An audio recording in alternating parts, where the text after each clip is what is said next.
కాబట్టి మా మీద ప్రెజర్ ఉంది, మా కార్యకర్తలు మమ్మల్ని అడుగుతున్నారు.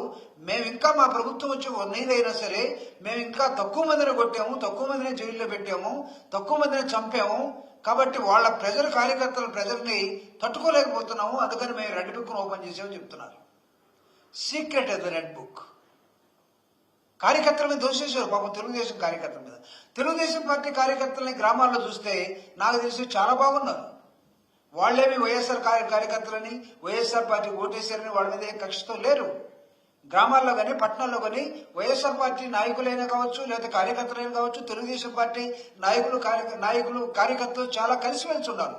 కానీ కాస్త కుస్తో అధికారం సంపాదించుకొని అధికారంలో ఉన్నటువంటి ఈ కూటమి నాయకులు జగన్ దగ్గర నుంచి గ్రామాల్లో ఉన్న వైఎస్ఆర్ కాంగ్రెస్ పార్టీ నాయకులు మొత్తాన్ని కూడా చిత్రహింసలు పెట్టే కార్యక్రమంలో ఉన్నారు. ఇప్పుడు మహానాడు నడుపుకుంటా ఉన్నారు. ఈ 1 year ఏం జరిగిందని ఘనకీర్తి. ఈ ఘనకీర్తి ఎలాంటిదంటే నేను ఒక మాటలో మీకు చెప్తాను చాలా స్పష్టంగా. శిరస్సు మీద అప్పుల కిరీటాన్ని ధరించి, మెడలో అవినీతి మాల వేసుకుని,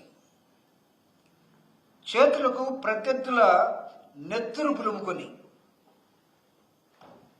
శిరస్సు మీద అప్పుల కిరీటాన్ని ధరించి, మెడలో అవినీతి మాల వేసుకొని, మీ చేతుల్లో ప్రత్యర్థుల రక్తాన్ని చూపిస్తూ పులుముకొని ఏడాది ఉత్సవాలు జరుగుతున్నాయి. ఈ పులుముకున్న రక్తం ఎక్కడిదో చెప్పనా? నిన్న వెలుగులోకి వచ్చినటువంటి తెనాలి ఘటన.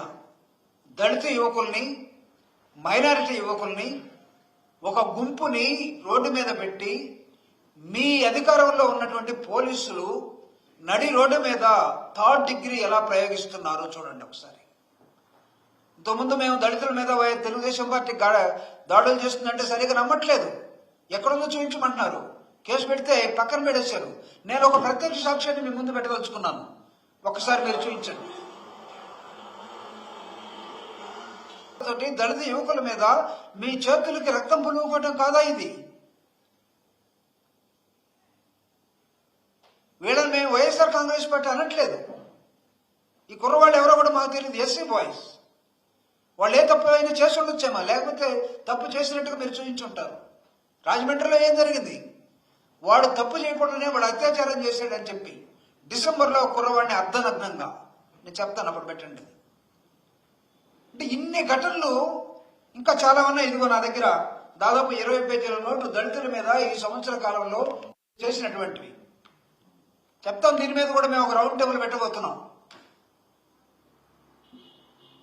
మీ భూస్వామి లక్షణం, మీ భూత్యవ లక్షణం, మీకున్నటువంటి అహంకారం, ప్రజలు ఇచ్చినటువంటి మీకు రాజకీయ సంకేతం పరిపాలన కోసమా, లేకపోతే ప్రాణాలు తీయటం కోసమా?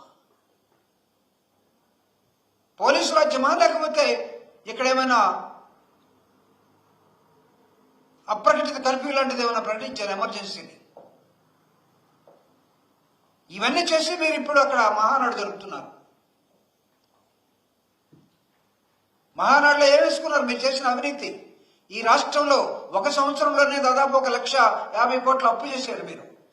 జగన్మోహన్ రెడ్డి గారు 5 సంవత్సరాల్లో ఒక 8 లక్షల కోట్లు అప్పు చేస్తే దాన్ని 12 లక్షల కోట్లు అని చెప్పారు.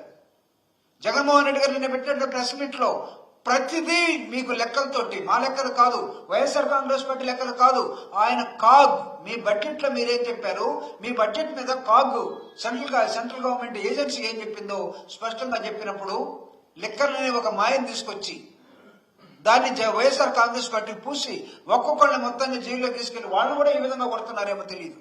లోపల వైఎస్ఆర్ కాంగ్రెస్ పార్టీ నాయకులు అనుకునే వాళ్ళ ఆరోగ్యాన్ని మొత్తం ఆ వంశం చూస్తే ఏ విధంగా ఉన్నాడో హాస్పిటల్కి పోయేటప్పుడు వచ్చేటప్పుడు కనపడతా ఉంది. మీకు అధికారులన్న లెక్కలేదు, రాజకీయ నాయకులన్న లెక్కలేదు, దళిత పిల్లలన్న లెక్కలేదు. సిగ్గు లేకుండా మీరు ఇక్కడ మహానాడు పెట్టుకుంటున్నారు.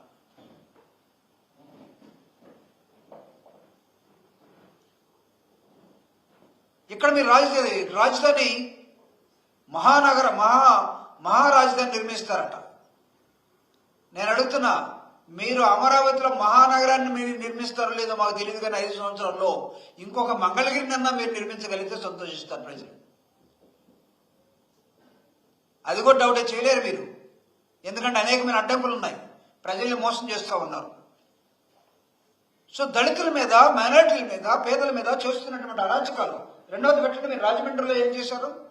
ఒక కుర్రవాడు సోషల్ మీడియాలో ప్రశ్నించాడు తన గ్రామంలో సరైనటువంటి వసతులు లేవని. అరే, ఒక గ్రామంలో సరైన వసతులు లేవని ఒక కుర్రవాడు ప్రశ్నిస్తాడు.